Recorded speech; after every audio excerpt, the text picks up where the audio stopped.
Hello, friends, and welcome to Season 1, Episode 8, Sitting Down to Write with C.L. Mulliken.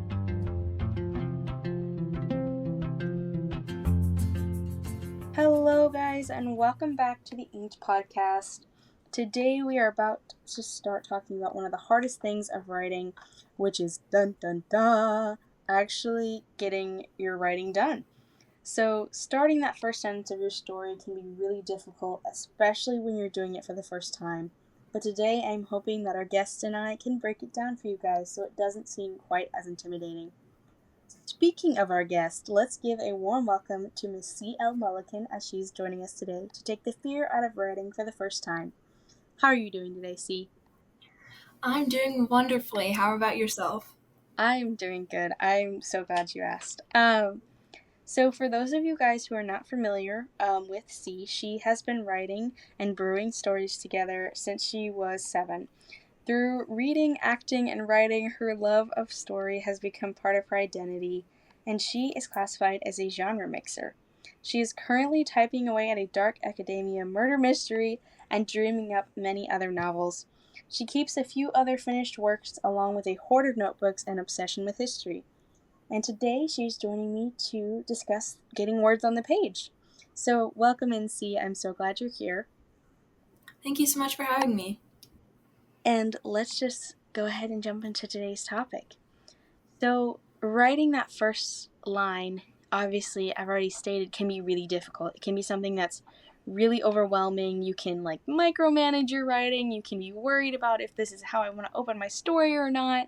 But here we are today to hopefully give you some pointers, give you some tips, help you keep writing and write well in the future, but also to get that first sentence down on paper.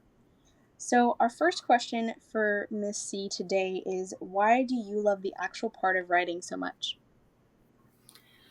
That is a hard question to answer, but my best way to explain it is there's just something really magical about just writing, like after all the planning and the outlining, just sitting down at the computer and feeling the words flow and just watching the story kind of come together. In that moment, it just doesn't even feel like the perfectionism doesn't even matter, like the quality of your writing is not even as important to you anymore just because you just get so attached to the process versus the product. Yeah, because after that point of planning and world building and character building and outlining and more planning and everything, you just finally get to that point where you're like, I get to actually write now. I'm a writer and I get to actually write something. It's just such a relief. Yeah. It feels so nice. So yeah, guys, start that first sentence. You will feel instant relief when you start that first sentence. Mm-hmm.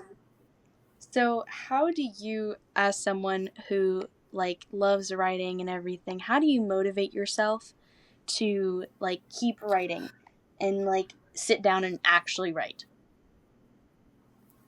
All right, so the biggest thing for me was grasping the fact that the only way something will ever get done, in this case my writing, is if I actually sit down and do it.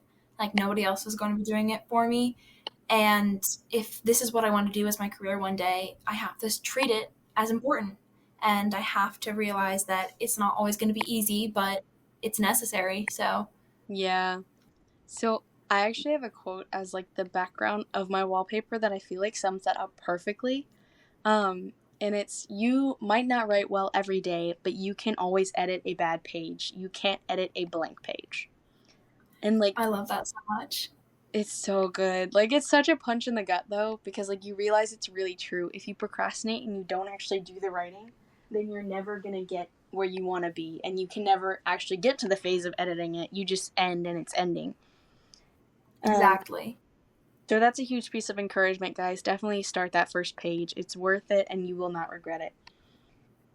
So in your life, see, I know you are very busy. You have a very large family and you have a lot going on.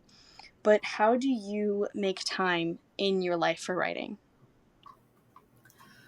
I think I think it's good to acknowledge that you'll always be in a different season of your life, and sometimes that season allows you for a lot of writing, and sometimes it doesn't.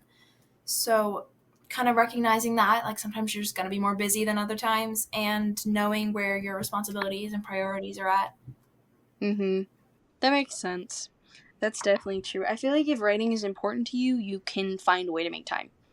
Like, if Oh, it's absolutely.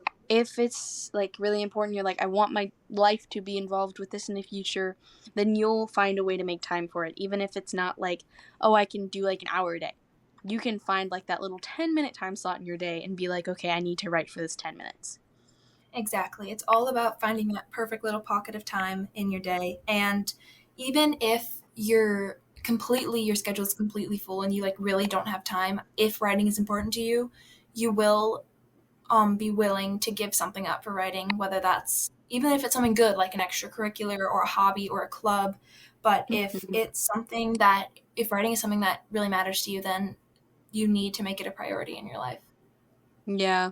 But like when you have school and stuff too, it's really difficult to find time for writing. But like my biggest piece of advice for school, for your writing, for everything is give yourself like a time zone. Give yourself like a little time limit basically.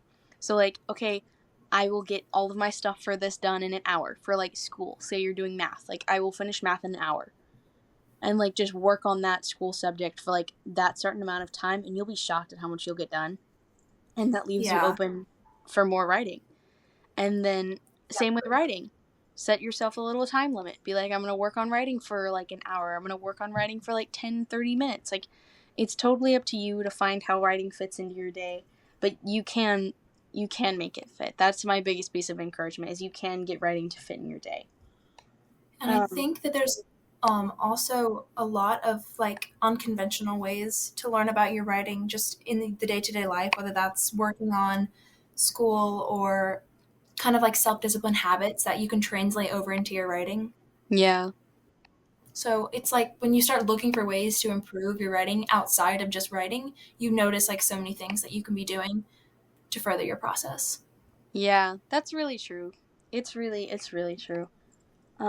So going into, as we're talking about giving yourself time limits and actually sitting down to write and finding time for it, what are your biggest like tips and tricks for overcoming the procrastination and distraction monsters? Like how do you tell yourself, okay, you're going to write and you're going to write well for like I this think the amount of biggest time? thing Yeah, I think the biggest thing is just sitting down at the computer. For me, every day I sit down and I start a timer, and during that time I'm supposed to be writing, I am not allowed to do anything else but write. Like no switching tabs, no, getting distracted, and it's really hard, and I definitely get distracted sometimes. But just kind of learning that self-discipline I think is really important. Yeah. So like we've already obviously talked about giving yourself time limits and stuff, and that's always a great thing. But one thing that I suggest that's been like a huge help for me in that little like procrastination distraction area is using the most dangerous writing app. Um, and for those of you guys who don't know what that is, it is a website as well as an app that you can use, and you'll select your time limit. So like, okay, I want to write for 5 minutes, and you'll go into the little space and you'll start writing. But if you stop writing for like a certain amount of time, I think it's like 5 seconds most of the time. If you stop writing for like 5 seconds or 10 seconds, then it'll delete everything you just wrote. And I love using that resource. It's especially when I am short on time, like only have like 15 minutes to sit down, because it really pushes you to create as much as you can in such a short amount of time. yeah. I will say, I know that sounds terrifying, guys. I know that all of these things getting deleted sounds horrifying. And believe me, that's why it's such a great motivator. Because, like, if you're Exactly. like, oh my gosh, all my work is going to be destroyed in like this little bit, then you will definitely keep writing. And it's Yeah, definitely. so helpful. It is really helpful.